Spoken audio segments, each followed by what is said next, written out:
تو راستے زندگی گزارنے کے دو ہیں، ایک ہے نیکوکاری کا راستہ، ایک ہے بدکاری کا راستہ، منمانی کا راستہ۔ اگر آپ غور کریں تو آج کے دور میں منمانی کی زندگی گزارنے والے بہت زیادہ، اور ہر حال میں اللہ کی مان کے چلنے والے بہت تھوڑے۔ نتیجہ کیا ہے؟ مسائل حل نہیں ہو رہے، پریشانیاں بڑھتی جا رہی ہیں، ادھر ذلت ادھر ذلت، ادھر پریشانی ادھر پریشانی۔ اس کی وجہ یہ ہے کہ ہم نے اپنے آپ کو اللہ کی سرپرستی میں دیا ہی نہیں ہے۔ اگر دے دیتے تو دنیا میں اللہ ہمارے تمام غموں کے لیے کافی ہو جاتے۔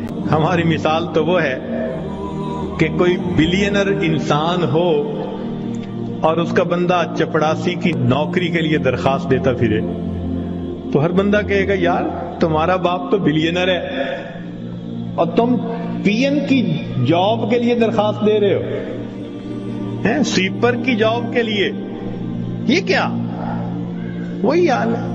اللہ تعالی ہمیں اپنے سرپرستی میں لینے کے لیے وعدہ فرما رہے ہیں، اور ہم اللہ کے وعدے پر آنے کی بجائے خود دنیا کے جھمیلوں میں اپنے رزق کو تلاش کرنے میں لگے ہوئے ہیں۔ یاد رکھیے گا، اللہ فرما برداروں کو بھی رزق دیتا ہے، اللہ نافرمانوں کو بھی رزق دیتا ہے۔ اللہ تعالیٰ فرما برداروں کو بھی رزق دیتا ہے اور اللہ تعالیٰ نافرمانوں کو بھی رزق دیتا ہے، مگر فرق ہے۔ ایک ہوتا ہے کہ آپ نے پرندے کو پنجرے سے نکالا اور پیالے کے اندر دانے ڈال کے اس کے سامنے رکھ دیا، اب وہ اسی پیالے میں سے کھا رہے آرام مزے سے۔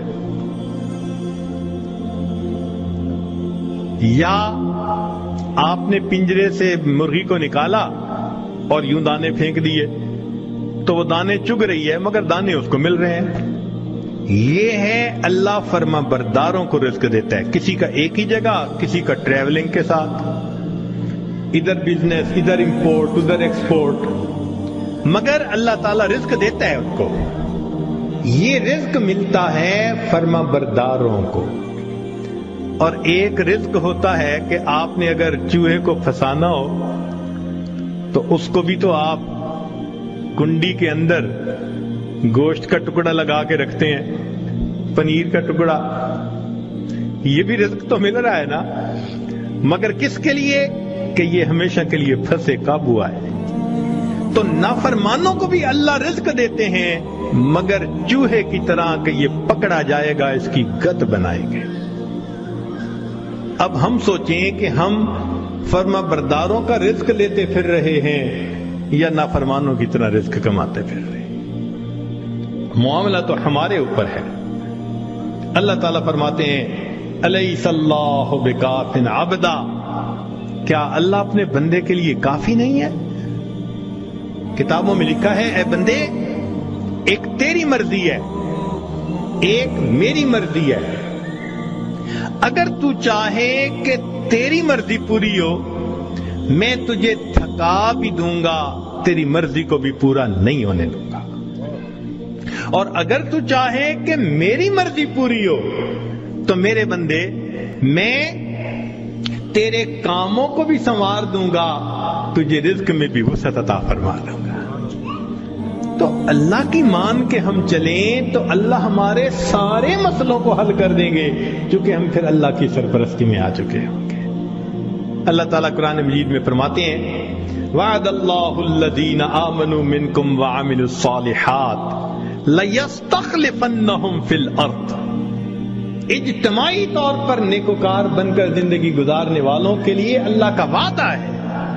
فرماتے ہیں میں تمہیں زمین کے اندر خلافت عطا کروں گا۔ وَلَيُمَكِّنَنَّ دِينَهُمُ الَّذِي ارْتَضَىٰ لَهُمْ وَلَيُبَدِّلُنَّهُمْ خَوْفَهُمْ أَمْنًا، اور اللہ ان کے خوف کو امن میں بدل دیتے ہیں۔ پھر اللہ تو وعدہ فرما رہے ہیں، وعد اللہ، اللہ کا وعدہ ہے۔ آج بندہ وعدہ کر دیتا ہے تو اتنا یقین، کیا اللہ کے وعدوں پہ ہم یقین نہیں کرتے؟ تو ہمارے زندگی کی کامیابی کا ایک ہی طریقہ ہے کہ ہم اللہ کے وعدے پر بھروسہ کر کے عہد کریں کہ اللہ آج کے بعد ہم نے نافرمانی نہیں کرنی۔ اب سوال پیدا ہوتا ہے کہ ہم صالحین میں شمار کیسے ہو سکتے ہیں؟ بہت آسان ہے. ذہن سے گناہ کے ارادے کو ختم کر دیجئے. ذہن سے گناہ کے ارادے کو ختم کر دیجئے. اللہ میں نے آپ کے کسی حکم کی نافرمانی نہیں کرنی، اور جو کر چکا میں توبہ کر رہا ہوں. تو پہلا قدم کہ آئندہ گناہ کی نیت کو ذہن سے نکال دینا، اور دوسرا کہ اگر پھر گناہ ہو جائے تو پھر توبہ کرنا. بس یہ دو کام کر لیجئے. ایک، ابھی اسی وقت پچھلے تمام گناہوں سے سچی توبہ کی نیت کر کے عہد دل میں کر، اللہ آئندہ میں آپ کی مان کے چلوں گا، ہر کام آپ کے نبی علیہ السلام کی سنت کے مطابق کروں گا، دین کے مطابق کروں گا، شریعت کے مطابق کروں گا، من مانی نہیں کروں گا. اور اگر بالفرض پھر گناہ ہو جائے تو پھر توبہ کرے. جو ایسا کرے گا وہ نیکوکاروں میں شمار ہوگا اور وہ اللہ کی سرپرستی میں آ جائے گا.